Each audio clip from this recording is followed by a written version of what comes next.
बिस्मिल्लाहिर्रहमानिर्रहीम। क्या नमाज, अज़कार, दुआएं पढ़ने के बावजूद आपके मसाइल हल नहीं हो रहे? यानी आप दवा भी खा रहे हैं, डॉक्टर भी बेहतरीन चुना है, लेकिन आराम नहीं आ रहा। तो इसका मतलब ये है कि आप बद परहेज़ी कर रहे हैं। यानी अज़कार, नमाज, कुरान तो पढ़ रहे हैं, लेकिन हराम कामों से बाज नहीं आ रहे।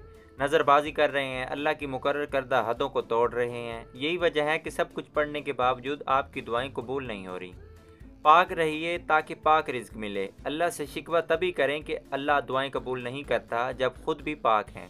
जब माँ अपने बच्चे को कभी अंधेरों में नहीं छोड़ती, तो रब्बुल आलमीन जिसकी रहमतों की कोई हद नहीं, हम कैसे बदगुमान हो सकते हैं।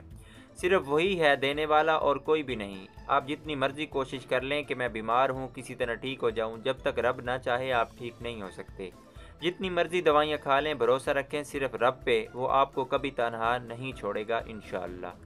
जो रात कब्र में गुजरनी है वो रात कभी बिस्तर पे नहीं आएगी। इसीलिए अपने लिए खुद ही नेक अमाल करके जाएं, क्योंकि हमारे मरने के ठीक 1-2 दिन बाद हमारे घरों में बिरयानियाँ पकेंगी, मुर्ग पुलाव बनेगा, सब भूल जाएंगे कौन गया है, अपने अपने कामों में मसरूफ़ हो जाएंगे और मरने वाला अपनी कब्र में दुआओं का इंतज़ार करेगा कि कब कोई मेरे लिए दुआ करे।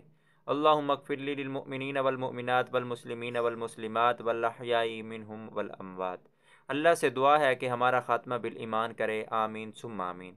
दोस्तों, ये थी आज की वीडियो। उम्मीद करता हूँ आपको अच्छी लगेगी। अगर अच्छी लगती है तो आगे लाजमी शेयर किया करें, ताकि किसी मुसलमान भाई का भला हो सके। ये सदका जारी है। शुक्रिया।